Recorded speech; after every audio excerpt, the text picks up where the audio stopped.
চেনেন না মানে চেনেন? আমি আইছি আপনার পাশের বাড়ির মানুষ। আমি কোনো মার্কার ভোট চাইতে আইনি। কেন আসছি জানেন? রাত্রে কি ঘটনা ঘটছে আপনাদের এই বাড়ি? রাত্রে নাকি কেউ দাও ঢুকাই দিয়েছে, দৌড়ে নিতে, কথা সত্য? দাও ঢুকাই দিয়েছে, রান্দা ঢুকাই দিয়েছে, রান্না ঢুকিয়ে দিয়েছে, ভয় ভীতি দেয়া গেছে, এক কথা ভয় দেখাইছে না?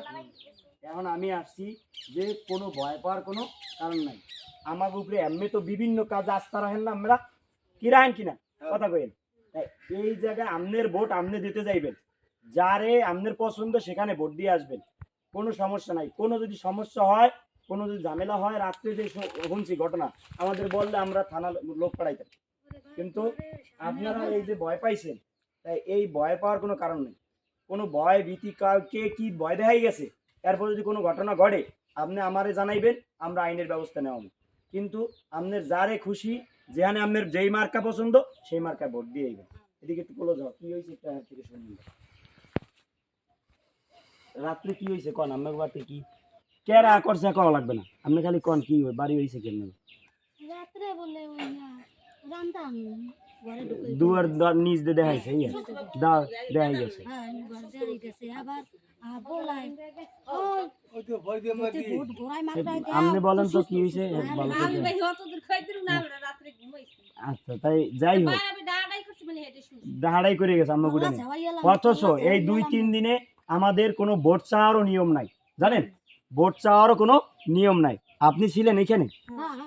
হ্যাঁ দার ভাই পুরুষ নয় ভালো ভালো বলেন তো কি হয়েছে? রাত্রে রাখারাখি করতে আছে, কইতে আছে ভোট দেবেন ঘোড়া মার্কায় না, ভোট যদি ঘোড়া মার্কায় না দেন মাঠে যাইবেন না, খালি কল্লা ছয়ালাম। এই দেখছেন এটি কি রান্দা বড়ি দাহান এটি দূরের এগুলো বললে গেছে। প্রিয় দর্শক, আমরা আসলে ভোট চাইতে আসি নাই। আমার পাশের এলাকা, এটা চিকনিকান্দি ইউনিয়নের পানখালী গ্রামে আসছি। পানখালী গ্রামের এই বাড়িটা অন্তত ভোট আছে প্রায়, টোটাল বাড়ি নিয়ে 200-র মতো ভোট আছে কাছাকাছি। এই বাড়ির মানুষগুলো একটু নিম্ন শ্রেণী, অর্থাৎ তারা হামতাম টাকা পয়সা এগুলোর দিক থেকে দুর্বল, যার কারণে এই দুর্বলতার উপরে জোর খাটাই গেছে। রাত্রে এসে শুনলাম এর দরজার নিচ দিয়া বড় বড় রামদা এগুলো দেখাই দিয়ে গেছে, এদেরকে ভয়ভীতি দেখাই গেছে, এমনকি মার্কার কথাও বলছে। আমি বলতে চাই নাই, ভাই বলছে যদিও যে এই মার্কার পক্ষে ভোট চেয়ে গেছে, অথচ এই ভোট চাওয়া কি নিষিদ্ধ? এই কয়দিন ভোট টোট চাওয়া কি নিষেধ ছিল?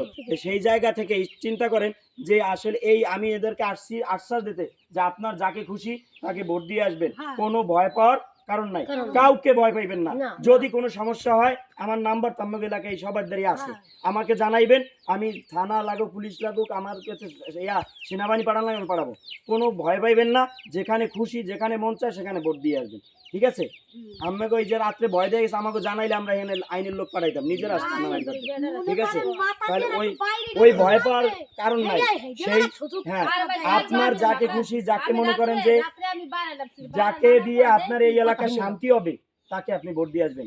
এখনই ভোটের আগে যারা ভয় দেখায় এরা পরে শান্তি দেবে কিনা আপনি ভালো করে বুঝেন, ঠিক আছে? আমি এই কথাটা বলতে আসছি, আমারে আপনারা ভালো জানেন না, আমি তো জানি আমার খুব ভালোবাসেন না আপনারা এই এলাকার। হ্যাঁ, এলাকার মানুষ আমার খুব ভালোবাসে, এমনকি আমি বলি এই যে আমাদের এই বুইন্টুনিয়া যারা আছে তারা আমার জিজ্ঞেস আমি কোন মার্কায় ভোট দেব, আমি বুঝাই দিছি যে কোনটায় দেবেন, দিলে কি হবে না হইবে, এই আমি বলি নাই যে এইটা দেবেন, কারণ যার ভোট সে দেবে, কথার সাথে, ঠিক আছে? ঠিক আছে, আমি বলে দিয়ে গেলাম। এখন নির্ভয়ে আপনাদের সেন্টারে আমি লোক অলরেডি বলে দিতে আছি, যাতে আপনাদের আসা যাওয়ার কোনো সমস্যা না হয়। এখানে যারা দায়িত্বে আছে তাদেরকে বলতে আপনারা নিরিবিলি যাইবেন, ভোট দিয়ে আসবেন। তারপর যদি কোনো ঝামেলা হয়, কেউ যদি তুই করে কথা বলে যে কিতে ভোট দিচ্ছে এইটা যদি জিজ্ঞাসা আমারও জানাইবেন, ঠিক আছে? ঠিক আছে, গেলাম। আসসালামু আলাইকুম।